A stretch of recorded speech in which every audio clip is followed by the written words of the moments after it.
Hare Krishna, everyone. Hare Krishna. Hare Krishna. Hare Krishna, Prabhuji. Hare Hare Krishna. Krishna Prabhuji. Hare Krishna. Thank you for joining. So now we'll read Srimad Bhagavatam. Um, we are on Canto 4, Chapter 25, verse 56. The description of the characteristics of King Puranjana. Okay.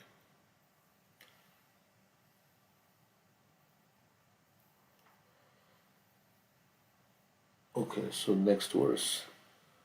Being thus engaged in different types of mental concoction and engaged in fruitive activities, King Puranjana came completely under the control of material intelligence and was thus cheated.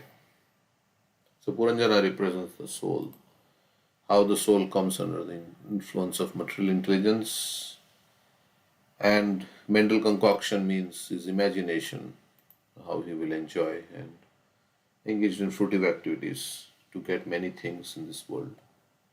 And thus the soul is cheated. Indeed, he used to fulfill all the desires of his wife, the queen. So the queen represents here the material intelligence. So whatever the intelligence is saying, Puranjana was the soul is fulfilling those desires. Actually, the soul is supposed to be higher than the intelligence. Indriyani parani ahur indriyapya paramanaha manasastu manasastu Paramahend yo buddhe Parastutha. parasastu saha. Saha means you. You are transcendental. So we are like higher than intelligence. I mean, we should control. I mean, we can control the intelligence. Intelligence should not control us. So the material intelligence, there is spiritual intelligence and there is material intelligence. Sometimes people are very materially intelligent, but they are not spiritually intelligent. And then sometimes people are very spiritually intelligent, but they are not materially intelligent. So materially intelligent but not spiritually intelligent are those who are very learned scholars. They are very PhDs, but they have no idea about who they are, what is the purpose of life, why they are here. They are simply involved with studying matter. So they don't know about the soul. So that's why Krishna says in the Bhagavad Gita, Maya aprita jnana, namam dushkritina mudha prapadyante naradama. Maya aprita jnana. Illusion has taken away their real knowledge. So, like that. So people get, they are doing research and so many things. But first you have to research who you are. That's called Athato Brahma Jigyasa. And if there is God, right? So this all. Jigyasa is there, curiosity.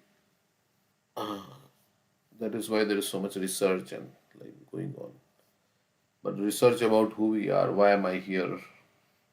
That's okay. So when a living entity is in such bewilderment that is under the control of his wife or material intelligence, he has to satisfy the intelligence of his so-called wife and act.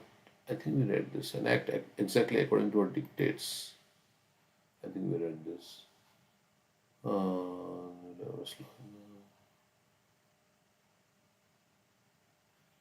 we read this. Various shastras advise that for material convenience one should keep his wife always satisfied by giving her ornaments and following her advice. Yes. Yeah.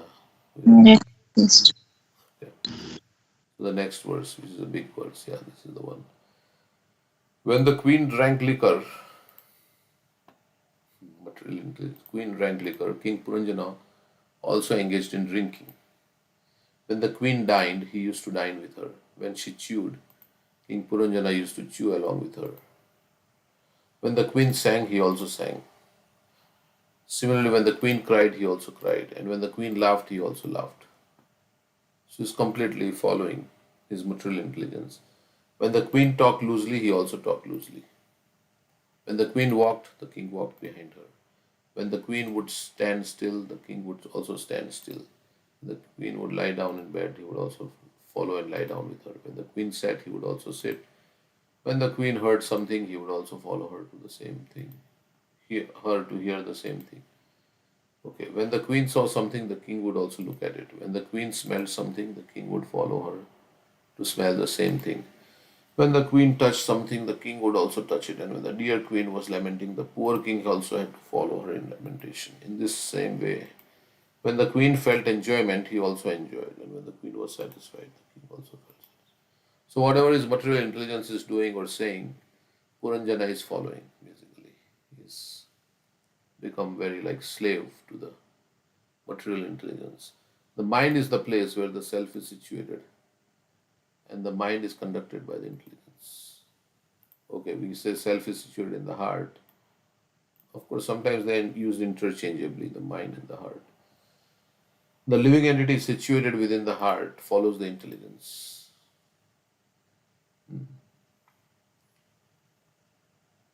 So, this the intelligence herein is depicted as the queen, and the soul, under mental control, follows the material intelligence. So, he is situated in the heart, but he follows the dictates of the intelligence. The mind is conducted by intelligence. So, in that way, he is situated in the mind because he's follows the material intelligence just as the king follows his wife. The conclusion is that material intelligence is the cause of bondage for the living entity. Material intelligence means we are planning on how to enjoy. Intelligence is like in the mode of passion, right? Because it is planning, and then mind is conducting whatever the intelligence is planning. So mind is just following. Intelligence is planning what can we do to enjoy, where should we go. The point is that one has to take to spiritual intelligence to come out of this entanglement. Means we have to hear Krishna's wisdom basically. In this life of Maharaj Ambrish, we find that so we have good dog and bad dog in us. So whichever dog, there is spiritual intelligence is the good dog, material intelligence is the bad dog, and both are barking.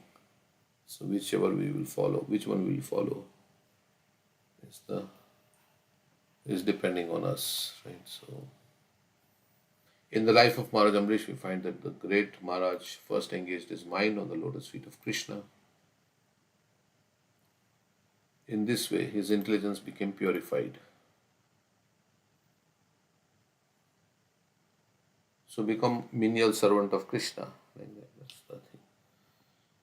And think of Krishna's form, his lotus feet. We have Radha Natabar. So Natabar's lotus feet is visible. Maharaj Amrish also used his other senses in the service of the Lord.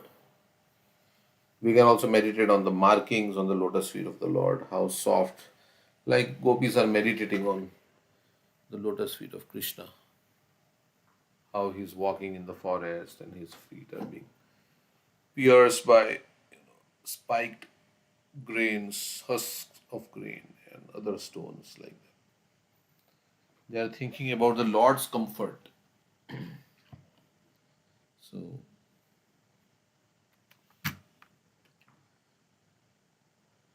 and they want to give comfort to the Lord even at the cost of their own discomfort. That is very elevated. Like mother, like we say, mother's love is. Mother will, at her own discomfort, she'll want to provide comfort to the child. So, in the same way, the devotee, the gopis, they wanted to relieve Krishna's headache. They wanted to give comfort to Krishna, even if it would cause them discomfort by giving dust from their feet. So, Prabhupada also, to broadcast Krishna's glories, he went through so much discomfort. So, he engaged his eyes in seeing the deity in the temple, nicely decorated with flowers. He engaged his sense of smell by smelling the flowers. And he engaged his legs by walking to the temple. His hands were engaged in cleansing the temple, and his ears were engaged in hearing about Krishna. His tongue was engaged in two ways in speaking about Krishna and in tasting prasad offered to the deity. Materialistic persons who are under the full control of material intelligence cannot perform all these activities.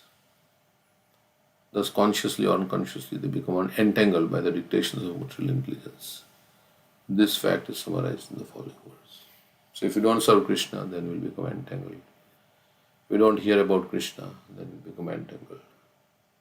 So, in this material existence, with so many desires and things like that, and they will give us trouble.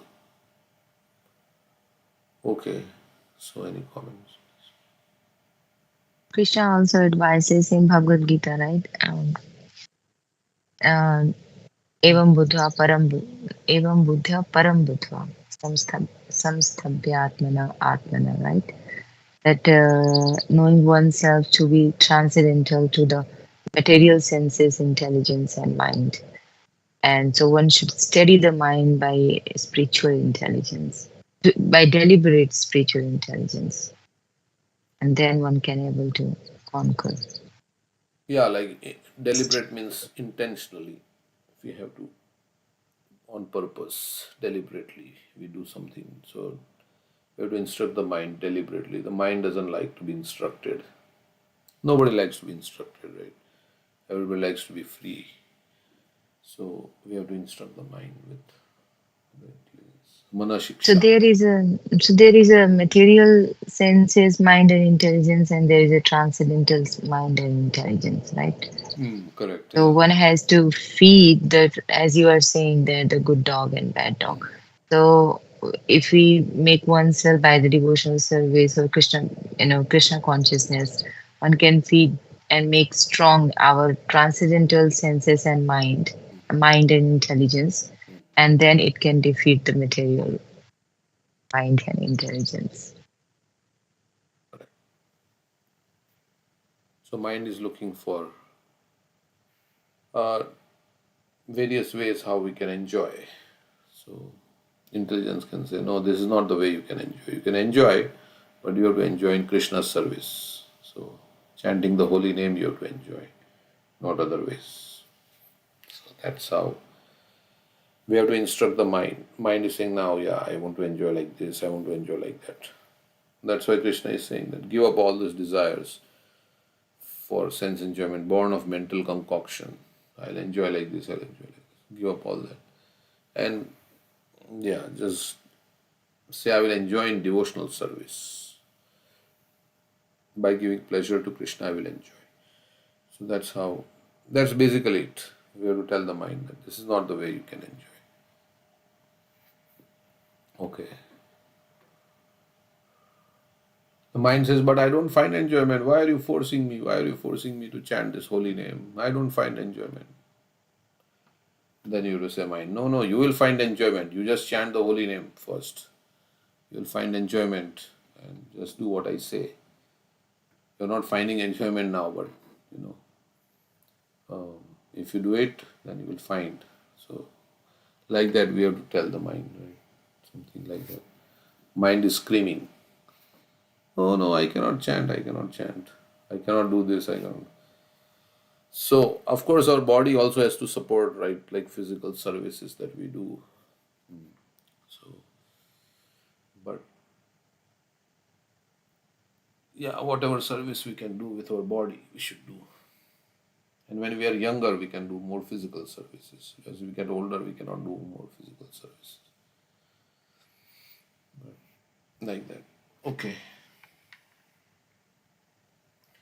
Then we can do service in the mind also. And we can talk about Krishna. And then, so, anything else you would like to say?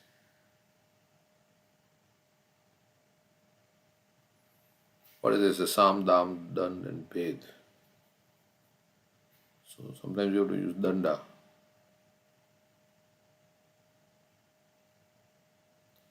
So there is a tug of war, right? The mind is pulling us in one direction. And we are trying to pull the mind in another direction. And the mind is pulling, and we are pulling.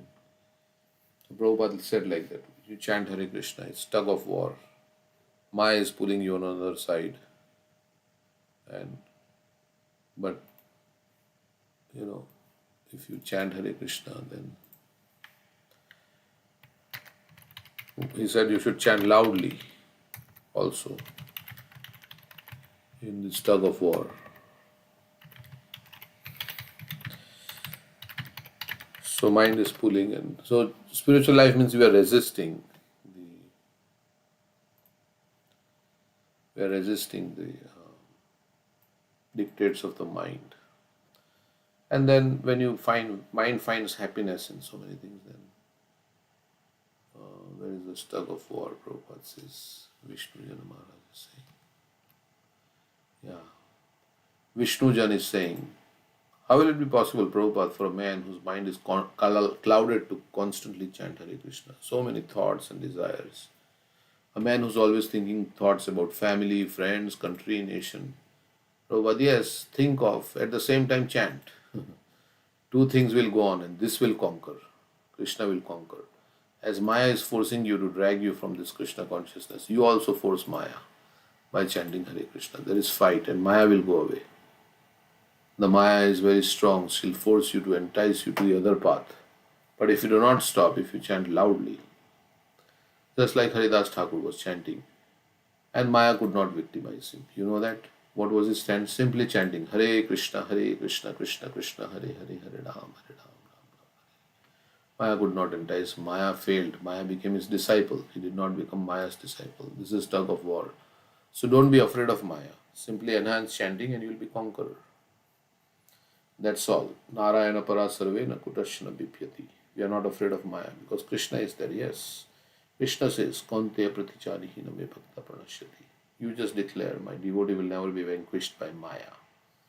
So Prabhupada gives this, yeah, he will always be protected means he will never be vanquished by Maya. Even if he is for the time being, he may lose a battle, but eventually he'll win the war. Maya cannot do anything. Simply you have to become strong. And what is that strength? Chant Hare Krishna, Krishna Krishna, Hare Hare loudly. Okay.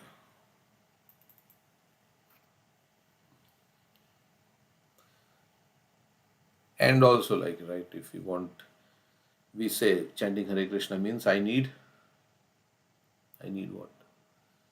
I need help. I need help, yeah. So when we are chanting, right, or something is bothering our mind, then we say, help, help. So when we have help, when we want help, then we don't say help, help, help, help. Help, help, help. If your house is on fire, you say help. Some burglar has come into your house, you shout, right? You don't say help, help, help. Similarly, this is a call to Krishna. Krishna, please help. So you chant loudly. Of course, you have to consider your surroundings, and like in the office, something happens, and you start chanting loudly. Then they may not appreciate you what you are doing. You're disturbing everybody. But if you're alone and like that, something is bothering you, which is you cry to Krishna. You chant loudly. Of course, now volume is not most, but it's the cry of the heart. So means in your heart you are crying loudly to Krishna. Krishna, I am in a very like Draupadi was very desperate situation. She was very much like crying to Krishna to help. So like that. That's the main thing. Not the volume, but volume can also help chanting loudly to Krishna. Because it then you are telling the mind shut up. You know, mind is telling you something and you, like in two people when they are saying arguing, then if you want to emphasize your thing, then you speak louder than the other person. And that's how. And then the other person will speak louder. You speak even louder. So like,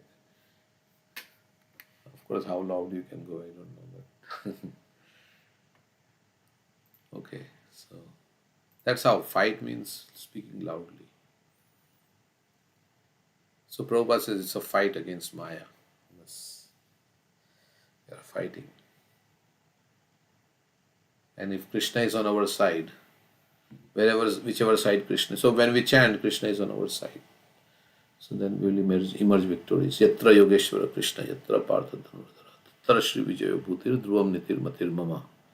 So bring Krishna on our side. Then Prabhupada says, then Maya cannot defeat. Of course, Maya is Krishna's servant only. So why would she fight with Krishna? You have to bring Krishna on your side. That is intelligence. Okay, so next verse, 62. In this way, King Puranjana was captivated by his nice wife and was thus cheated. So he was captivated by his material intelligence. Indeed, he became cheated in his whole existence in the material world. Even against the poor, foolish king's desire, he remained under the control of his wife, just like a pet animal that dances according to the order of its master. So nothing against the wife or anything like that, but this is wife is materially inclined, so material intelligence. It can be husband as well.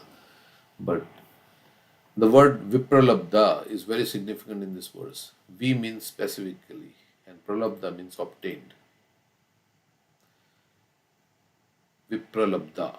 Vi is vishesh. Vishesh means specific. Like we have this. Angani yasya sakalendriya vrittimanti pashyanti pantakalanti chiram jaganti anand chinmaya no. Other one. Venum kvarnantama ravinda dalaya taksham Maravatam samasitam buddha sundarangam Kandarpakoti kamaniya vishesha shobham Govindamadi purusham tamaham. He's unique. Vishesh means specific or unique. Vishesh shobham. Krishna's unique beauty. He is nobody's as he's unique because nobody can be more beautiful than Krishna. Of course, we know Radharani is beautiful like that, but yeah, Krishna is the most beautiful, and so his unique loveliness charming millions of cupids. Kandarpakoti kamaniya vishesha shobham. So all so many thousands of cupids, Kamadevs. Kamadev is also another devata whose function is to entice everybody in this material world. So that Kamadev who entices everybody in this material world is also bewildered or enticed by Krishna's beauty, his unique loveliness, charming millions of cupids. So Krishna is so beautiful, like that. That's why one gopi says, "Don't see Krishna on the bank of Yamuna, standing at Keshi Ghat, because if you see him, then you will lose all desire for enjoyment in this world with your family and friends. So, if you have desire to enjoy, then go, don't go." That's why, when children get involved in Krishna consciousness, the parents are saying, don't get too involved, because they know they will lose their desire to make material progress in this world, right? To have a nice career and all this. And then the parents, because they don't know Krishna consciousness, they are thinking that this is real progress, material progress is real progress. So they are scared. And then, so that is what happens also with so many devotees who join the temple. It's they think that they have been brainwashed. They are not contributing anything productive to this material world. Nothing productive is happening in this material world. They could have been doing research. They could be finding cures to different diseases like cancer. They are not doing anything productive. They are just chanting Hare Krishna and then just all this religion stuff. Who knows it is true or not. So like that. So that's how they think, yeah, instead of earning money and now they have a degree, they are deciding to join the temple. Like Gauranga Prabhu, right? His IIT, Bombay thing. They ran to Krishna. Just to satisfy his desires, the king got the queen, and thus he became cheated by material existence. Although he was not willing to do so, he remained a pet animal under the control of material intelligence. Just as a pet monkey dances according to the desires of its master, the king danced according to the desires of the queen. So we are dancing according to the modes of material nature. In Srimad Bhagavatam, it is said, Mahat Sevam Dwaram Ahur Vimukti. If one associates with a saintly person, a devotee, one's path of liberation becomes clear. But if one associates with woman or with a person who is too much addicted to a woman, his path of bondage becomes completely clear. On the whole, for spiritual advancement, one must give up the company of women. That is what is meant by the order of sannyas, the renounced order. Before taking sannyas or completely renouncing the world, one has to practice avoiding illicit sex. Sex life, licit or illicit, is practically the same. Licit means legal and illicit means illegal. It's practically the same, but through illicit sex, one becomes more and more captivated.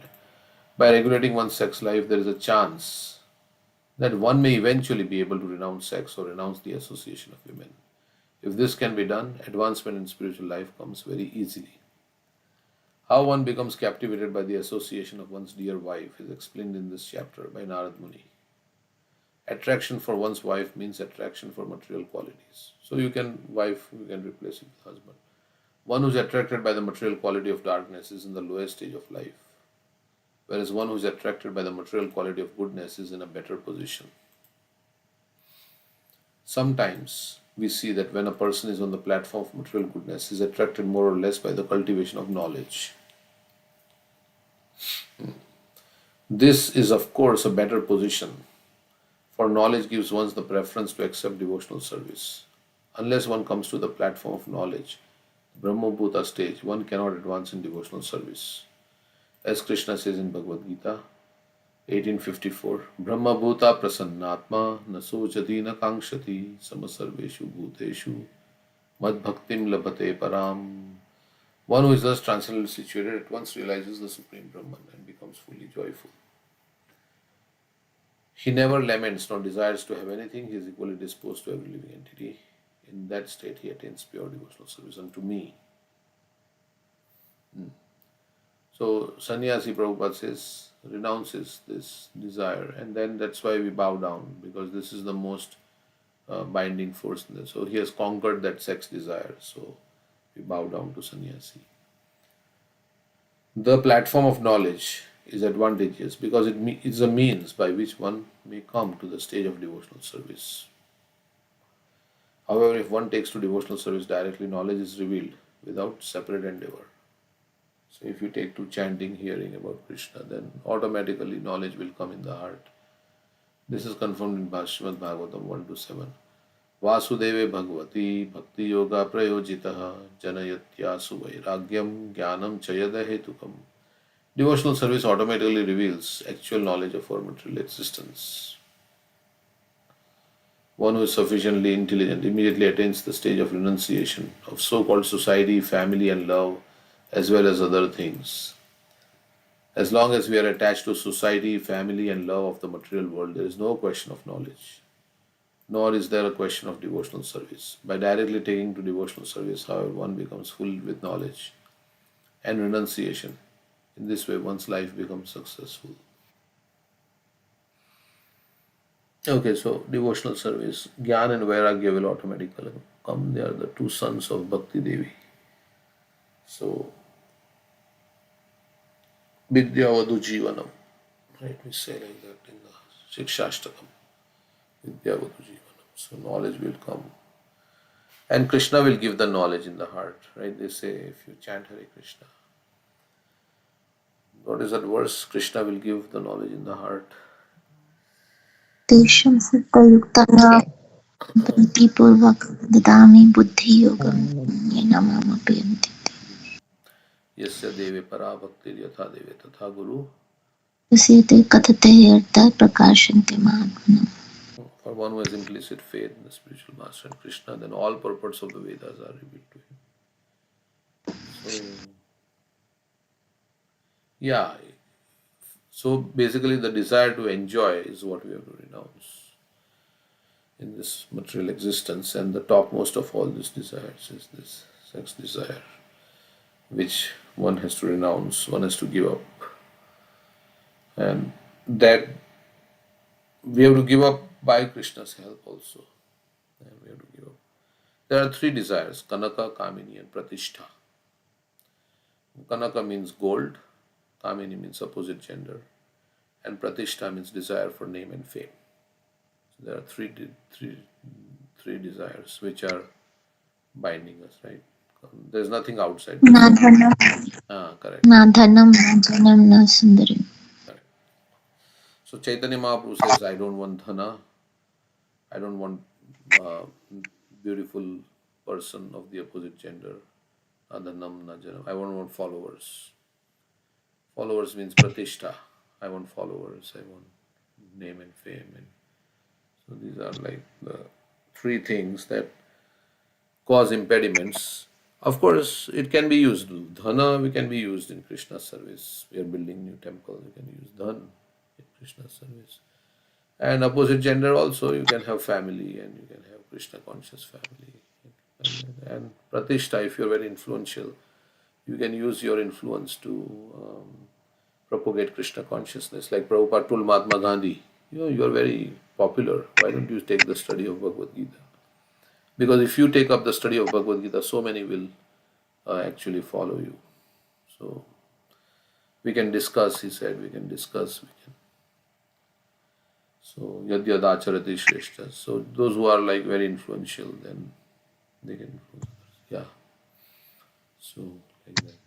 I was hearing one lecture and some devotee said that this verse that we memorized from Rudrasur, na naka prishtham, na chaparamishtham, na sarvabhaumam, na rasadipathyam, where he say, I don't want this, I don't want the opulence of the heavenly planets and all. So this verse repeats 3 times in Bhagavatam. They say, so I found one time it is repeated by the wives of the Kaliya, Oh. uh, almost same. Hmm. And what is the next word? A line? Nasaro narasadhipatyam No, yoga siddhim apunarbhavam va. samanjasatva virahaya kangshe. I don't want all these things if I have to give up your lotus feet. So yeah, the Kaliya's Patnis also sing some Oh, but the similar last line verse. is different, just the last. Yeah, last line is different. So ultimately, yes, we want Krishna only. So, I mean, nobody is, they're all part and parcel of Krishna. Everybody is for Krishna's. We all exist and we should all keep Krishna in the center and enjoy. Instead of enjoying each other, we should enjoy, we should offer ourselves to be enjoyed by Krishna. So that is the.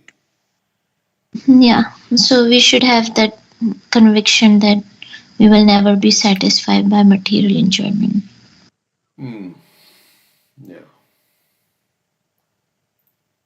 Like, you And know, sense gratification, spiritual realization go ill together, and that will slow down our path to advancement, going back home, back to God. so they are big people, but they end their life or something. Sometimes it happens like that. Not always, but they may also be unhappy from inside. So, although they are very popular. So, okay. Anything else? I think in the same chapter, 6 canto, Vritrasu section, and there's other verse is talking translation. I know that in that verse it was saying that the devotees who are engaged in the service of the Narayan, Supreme Personality of Godhead, for them, heavenly planets, liberation, hellish planet, they all are same because they are simply interested only in the service of the Lord. So yeah, I mean those who are interested in serving the Lord, they even the it consider that right. Heavenly planets have more enjoyment, more wealth, more life, um, but but they are not interested in all these things. Wherever they are, if they remember Krishna, and is like a heaven and liberation for the devotees. So and this is the highest thing for them. And also, as you are saying that, sometimes I feel like that, um, like those who are not only this just a actor and actresses, even the businessmen also, Hmm. right? They have a lot of money, wealth, but they are not happy. I feel like they sometimes they are more unhappy than normal person, the common person, because they don't handle the that fame. So it's like that, your happiness is not depend on that. Your attitude actually define your happiness and nothing else. Mhm. Your attitude, your mind. If you are satisfied in serving the Lord, it actually doesn't matter that what is going around you. Mm. And that's what I'm thinking. Atmaram, right? Those are Atmaram. They're satisfied with from within. So, There's a story I heard from Keshava Swami. He was saying that boatman mm, was driving. He was he was just enjoying on the beach. He was, and one businessman came and he did, and I want to cross this river or ocean or whatever is there. So he said that why are you not buying and do some hard work, and why not buying an another boat? Then he asked that what will I do if I buy another bag? What will I get? Then he said that you can earn more money, and then you can. I mean, he said that you can buy more and more, and then you can like a kind of a business, and you employ people. You will get more money, and you will enjoy. You will be happy. So at the end, he said that I if I get this, then what I will do? You will be more happy, enjoy. You will get more money.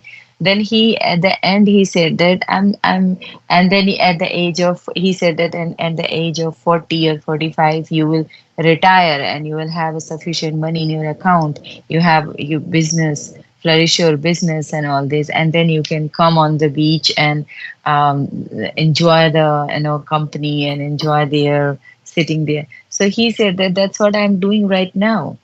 I'm happy. So why should I go for all these hard work and a lot of struggle and then and ultimately the goal is to be happy. So I'm happy right now when I'm in this position. So yeah, I mean one should be very satisfied what they have and find happiness in that situation. yeah, the other problem with that is that we can become like in the mode of goodness also, they become conditioned by a sense of happiness. So they are feeling very satisfied, they are feeling very happy, but they cannot perceive the miseries of life, right? So the birth, death, old age, disease. I'm not talking about devotees. I'm just devotees are satisfied. They are satisfied. But generally, some other people are also like in mode of goodness. That's why Krishna says mode of goodness is also binding. Although it's the launching platform, like we say, it's the runway where the plane takes off. So mode of goodness is good. But if you say just remain in the mode of goodness and you never take off, the plane never takes off. It's just on the runway. Then you don't reach your destination. So you have to even rise above the mode of goodness, because in mode of goodness, one becomes conditioned by a sense of happiness in the material world, and they don't perceive that yes, I'm in the cycle of birth and death. So that is what also happens. So the actual way to become happy is to serve Krishna and become happy, because that will take us, you know, give us real happiness and get out. Right? There are many pious people who are also very happy, but Mm. Yeah, like Premula's Prabhu was saying, actually, mode of goodness is worse, mode of passion, because they're the rich people. He says that when he went out for donation, he didn't even open their doors, was not willing to talk to them, and mode of passion would lead to frustration faster. No. correct. Yeah. So, but what Kriti is saying is about the devotees should be satisfied with. That is the austerity of mind. One should be satisfied. Yes, and then yeah, one should be. We say three things one should be satisfied. Three things we should not be Yeah. satisfied with our charity, with our nam jap, with our Chanting. With scriptural study. scripture study. So like that. Scripture study. Yeah, so like that. We should never think we have done enough. We should think I should do more to serve Krishna. Do more. Yeah, so that's what. Materially, Huh? materially one should be satisfied. Materially, yes. Yeah, materially.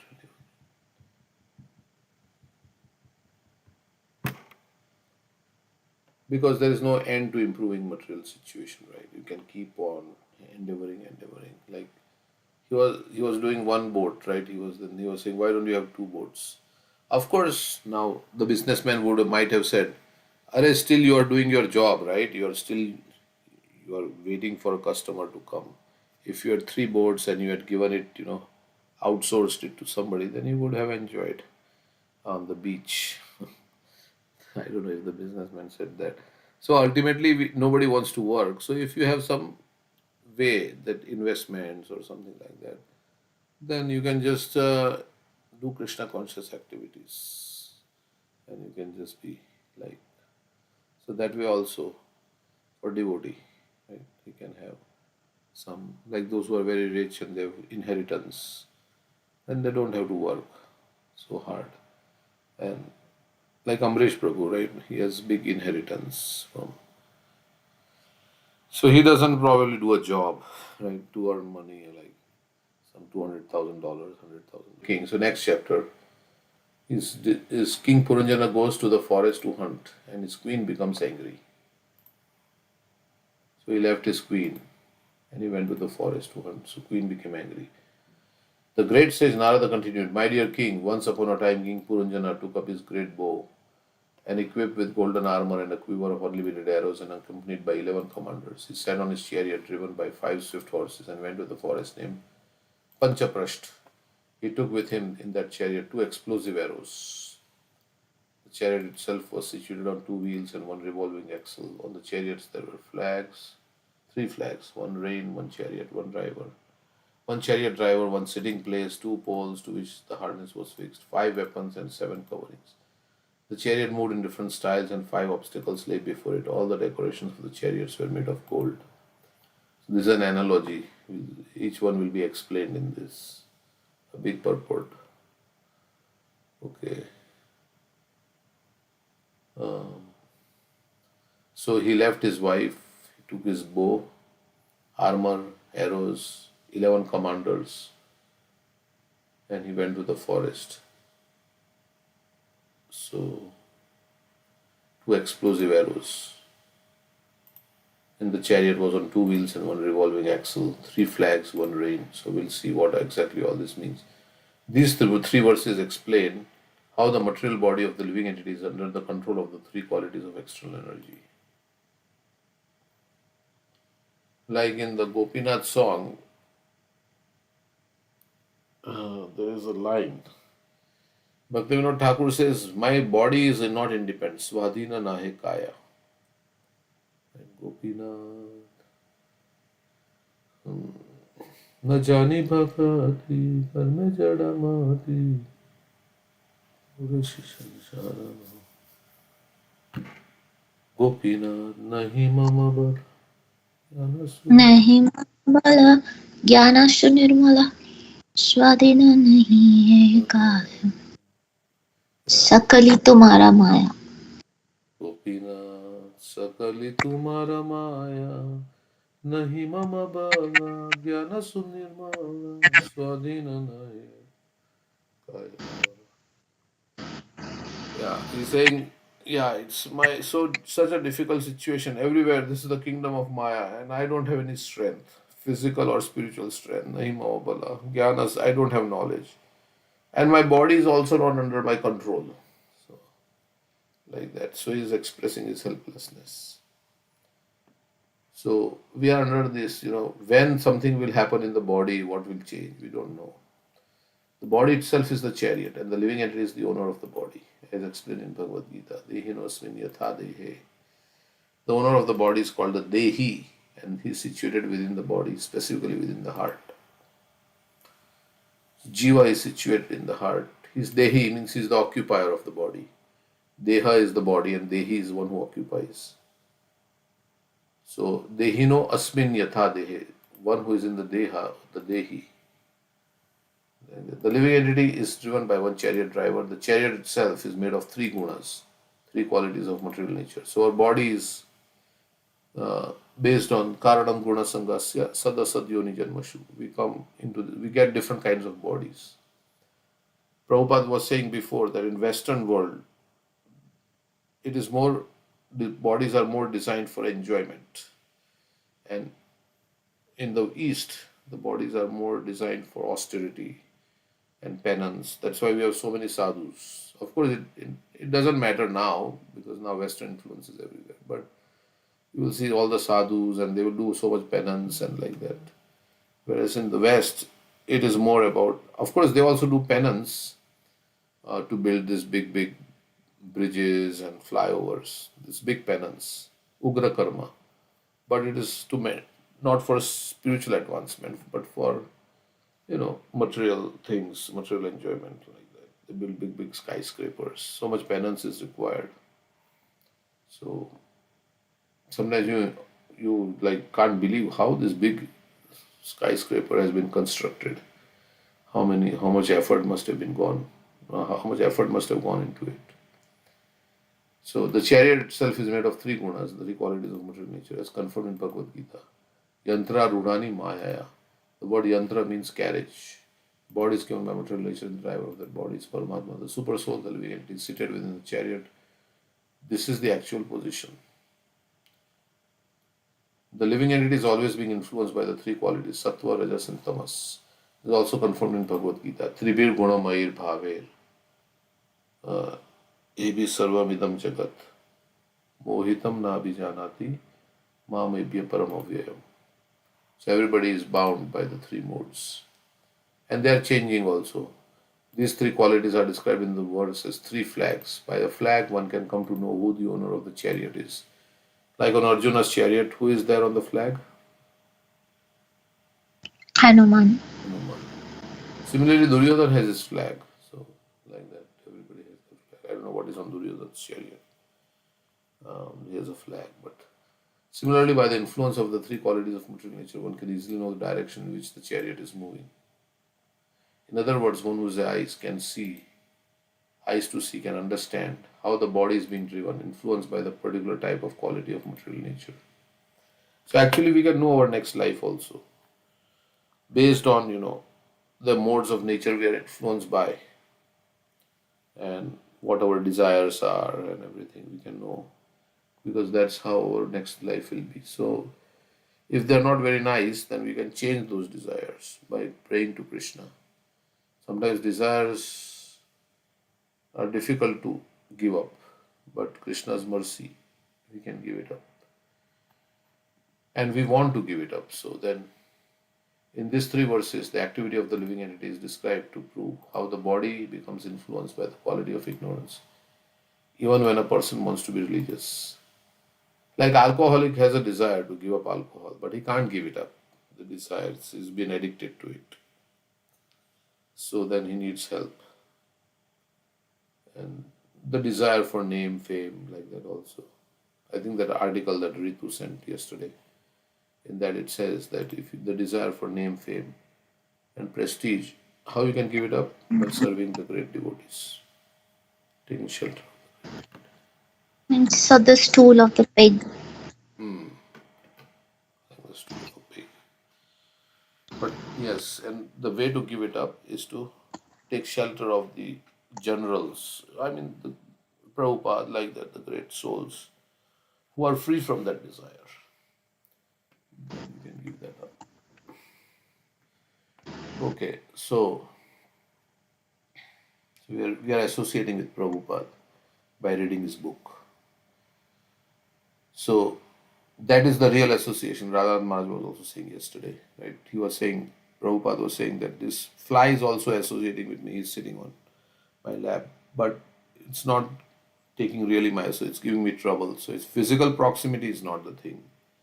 It is more about like, Vani, association.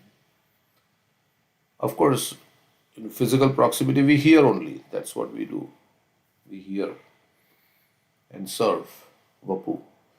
By a flag, one can come to know the owner of the chariot, who the owner of the chariot is. Similarly, by the influence of the three qualities of material nature, one can easily know the direction in which the chariot is moving. In other words, who has eyes to see can understand how the body is being driven, influenced by the particular type of quality of material nature. In these three verses, the activity of the living entity is described to prove how the body becomes influenced by the quality of ignorance, even when a person wants to be religious. Yeah, sometimes we want to, but the lower modes are strong. Narad Muni wanted to prove, so we have to engage in devotional service and pray to Krishna. Engage in devotional service in the right consciousness. In a very right consciousness is to please Krishna, is to feel dependent on Krishna, is to seek help from Krishna and pray to Krishna like that. Not like just unconsciously. No, in our heart there has to be some emotion for Krishna. So like that, when we do it like that with emotion, the service, then we'll do it nicely also. That is also there. Right? We have we chant or we clean or whatever. This is Krishna's temple. This is Krishna's utensils. This is like. Then we will do it with that kind of attachment. Narad Muni wanted to prove to King Prachini Barishad that the king was being influenced by tamogun, the quality of ignorance, even though the king was supposed to be very religious. Yeah, even in Krishna consciousness we can be affected. We are so. Of course, he was a karma kandi, and so according to karma kandiya, so we have to keep doing devotional service and praying to Krishna. According to karma kandiya, the process of fruitive activities, a person performs various sacrifices directed by the Vedas. And in all those sacrifices, animal killing or experimenting on the life of animals to test the power of Vedic mantras is enjoined. Animal killing is certainly conducted under the influence of the mode of ignorance, even though one may be religiously inclined. Animal sacrifice is recommended in the Shastras, not only the Vedas, but even in the modern scriptures of other sects. These animal sacrifices are recommended in the name of religion, but actually, animal sacrifice is meant for persons in the mode of ignorance. When such people kill animals, they can at least do in the name of religion. However, when the religious system is transcendental, like Vaishnava religion, there is no place for animal sacrifice. So, this is for the lower people, karma kanda. So, they do all these things. But Vaishnavas, they are very compassionate. They feel what the animal is going through, right? If you are in that position, it's simple. Just exchange your position with the animal. Like Jada Bharat told Rahuna. Rahuguna was the king in Jada Bharat. He says, you are the king and I am the carrier right now, but next life it may be reverse. So don't be proud of your situation. Feel for others. Such a transcendental religious system is recommended by Krishna in Bhagavad Gita 1866. Like sometimes we look at the beggar on the street and we may say, yeah, he's beggar, I don't care. He's beggar. But next life we may be beggar on the street. So, Sarva Dharman Parityajya Mamekam Sharanam Raja. Aham Tvam Sarva Papepya Mokshishyami Masuchaha. Abandon all varieties of religion and just surrender unto me. I shall deliver you from all sinful reactions. Do not fear. Because King Prachini Barishat was engaged in performing various sacrifices in which animals were killed, Narad Muni pointed out that such sacrifices are influenced by the mode of ignorance. From the very beginning of Srimad Bhagavatam, it is said, Projitaha Kaitava Atra. Projitaha means kicked out. Dharma Projitaha. Kaitava means false. So false dharma has been kicked out of Srimad Bhagavatam. All kinds of religion systems that are involved in cheating are completely kicked out of Srimad Bhagavatam. In the Bhagavad Dharma, the religion dealing with one's relationship with the Supreme Personality of Godhead, animal sacrifice is not recommended.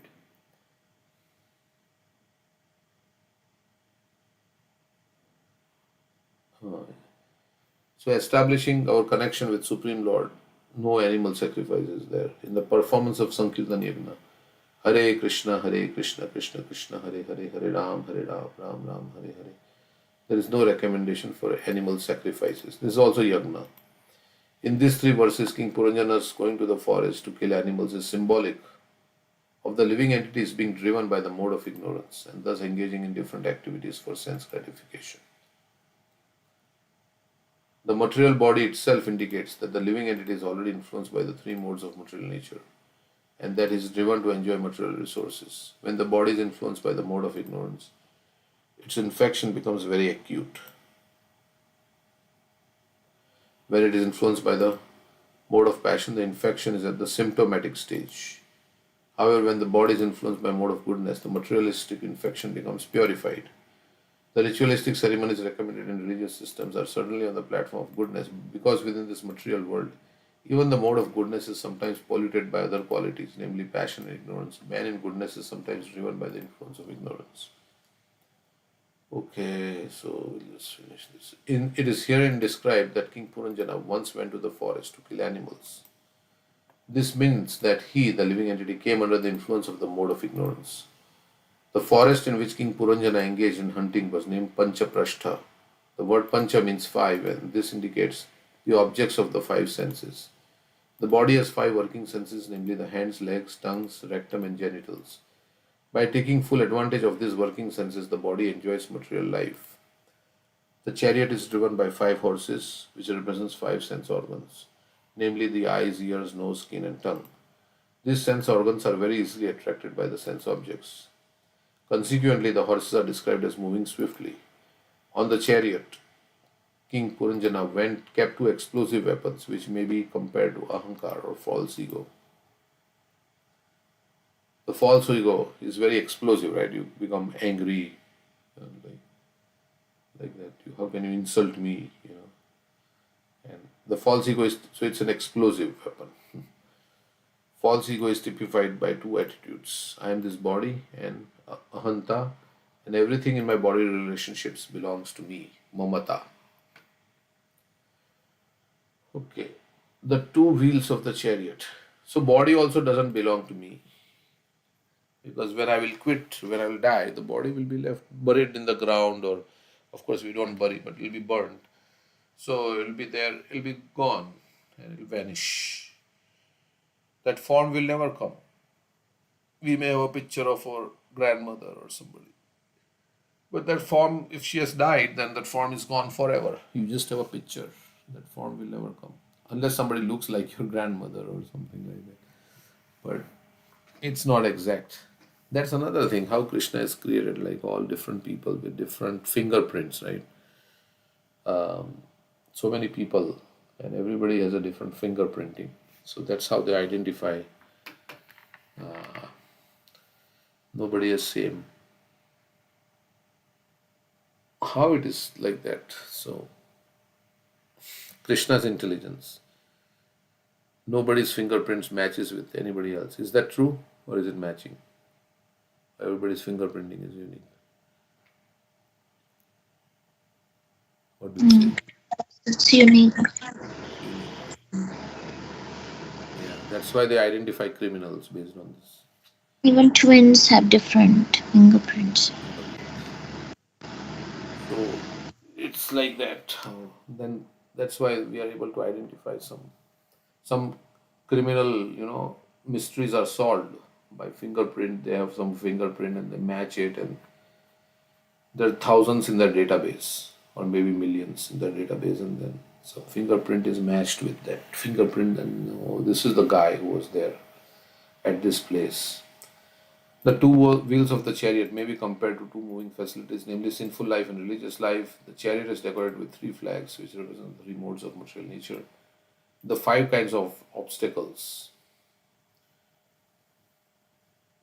So, two wheels of the chariot are sinful life and religious life. The chariot is decorated with three flags, which represent three modes of material nature. The five kinds of obstacles or uneven roads represent the five kinds of air passing within the body. These are prana, apana, udana, samana, and vyana.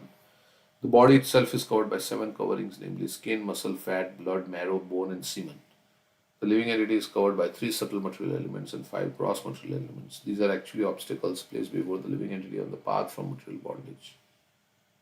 So we have to free the soul from this material engagement. And just as Kans had like one gate after another, we heard like that, so that Vasudeva and Devki could not escape.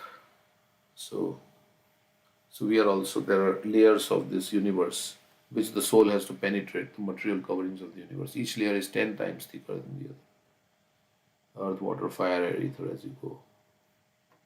The word Rashmi. But everything is possible if we surrender to Krishna. The word Rashmi, rope, in this verse indicates the mind. The word Nida, is also significant, for Nida indicates the nest where a bird takes rest. In this case, Nida is the heart where the living entity is situated. The living entity sits in one place only. The cause of his bondage are two, namely lamentation and illusion. In material existence, the living entity simply hankers to get something he can never get. Therefore, he is in illusion. As a result of being in the illusory situation, the living entity is always lamenting. Thus, lamentation and illusion are described herein as Dui Kubar, two posts of bondage. The living entity carries out the various desires through five different processes which indicate the working of five working senses. The golden ornaments and dress indicate that the living entity is influenced by the quality of Rajogun, passion. One who has a good deal of money or riches is especially driven by the mode of passion. Being influenced by the mode of passion, one desires so many things for enjoyment in this material world. So if you have money, then you can say, I can buy this, I can buy that, I can improve my house in this way and that, and so many desires. If you don't have money, then all these desires will not come, or they will come, but I can't fulfill all these desires, so better not desire. But when you have money, then the 11 commanders represent the 10 senses in the mind. The mind is always making plans with the 10 commanders to enjoy the material world. So Karmendriyas, Gyanendriyas, and the mind are the 11 commanders.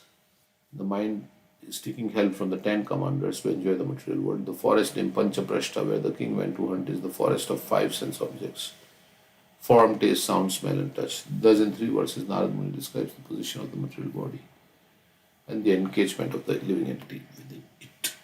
Okay, so he went to the forest with all this paraphernalia, and then we'll see what will happen later. So we have not read Krishna book. We have to finish our Krishna book.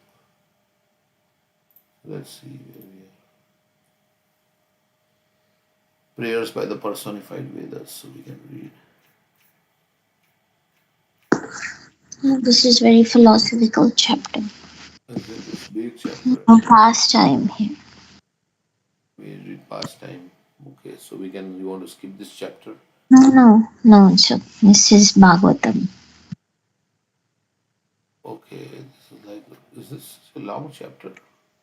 Yeah, it's very long. Oh my God. Yeah.